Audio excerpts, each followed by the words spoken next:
Ready when you are. Ready. I have a question for you. Are you happy with the state of the world right now? Because I'm not. Society has accepted and welcomed things once considered repulsive into the public sphere. And as a Christian, I find it harder and harder with each passing day to find godly standards being upheld. As Christians, our identities are being challenged. And how did we get here? It's important to understand our past to understand how we function as a society today. My topic is the downfall of Western society. I will take us through the history, problems, and possible solutions to our current plight. But first, what even is Western society? To understand that, we must go back to the beginning. Sophia Lyon, in her article titled, "What Exactly is Western Culture?" defines Western society as the generalization of the cultural, ethnic, and ideological norms developed in the Western world, primarily in Europe and North America. As for its origins, let's travel back in time a bit to ancient Roman Greece. Francis Schaeffer outlines in his book, How Then Should We Live?, how society's morals changed through history and governments. Richard Churchill, in Short Lessons in World History, shares that Roman Greece were the first major markers in the timeline of identity. Their laws and ideas about how society should function helped mold how our world looks today. Roman Emperor Constantine made Christianity the primary religion of Rome, meaning Christianity was now the moral basis for the largest influence in the world at the time. Throughout these historical periods, there came a gradual evolution of thought that underpins our modern world. Traditional values, including those of America's founding, were influenced by events from Rome and early Europe. Kevin Freeman, in According to Plan, describes the threat faith and religion is to atheistic nations.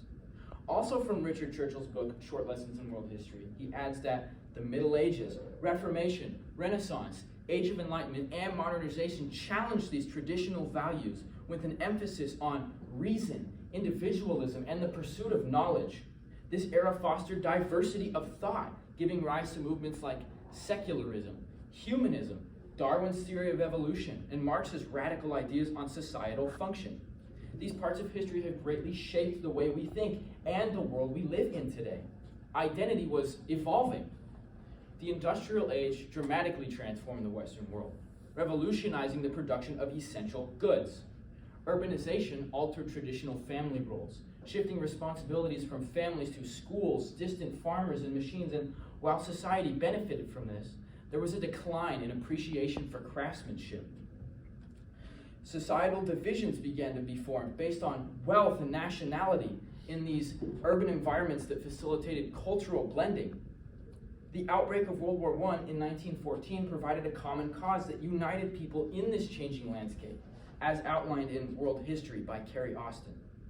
Richard Churchill again reminds us in his book that the assassination of Archduke Franz Ferdinand triggered World War I, increasing the demand for war supplies in America. Americans united to support the war effort regardless of their backgrounds. The Great Depression hit in 1929, leading to President Roosevelt's New Deal and the rise of populist movements. The attack on Pearl Harbor in 1941 led to American unity again as they entered World War II, with women joining the workforce, further advancing societal change. The Cold War followed, marked by fear and government deceit, including events like Operation Northwoods and the Gulf of Tonkin incident, which drew the U.S. into the Vietnam War deceptively.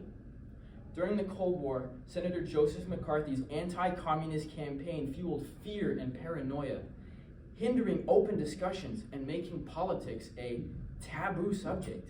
Society was paralyzed by fear, according to World History by Carrie Austin. Later, the hippie movement emerged, providing an escape from McCarthyism's tension. They celebrated individuality, but this also led to a shift away from traditional religious values, fostering the emergence of new beliefs and lifestyles, like New Age spirituality. People sought alternative paths to self-discovery, as traditional Christianity was increasingly viewed as intolerant over time. It was once socially acceptable to be Christian, encouraged even, but things rapidly began to change. After the hippie movement and all through the late 90s and early 2000s, we see countless more examples of people trying to find their identity in something. With the rise of technology, this obsession has only gotten worse. Technology has made everyday interactions even more anonymous, so people have gotten even more comfortable being obnoxious to others. In our world today, there is no more respectful exchange of thought, only screaming matches that never seem to end well. And why? People have become so convinced that they, and only they, are right, that they begin to view other people as less than human unless they agree with them. A culture of toxicity has been created in America and has spread to the rest of the West as well. Groups like BLM and Antifa advocate for tolerance and acceptance, while at the same time bashing and belittling Christians and right-wing political groups that advocate for traditional values. Kevin Freeman adds in According to Plan that BLM writes on their website, "We disrupt the Western prescribed nuclear family and support reforms that restructure cultural relationships. It is a hypocritical standard upheld by the American media and by big tech companies that would try to censor anything that goes against this agenda.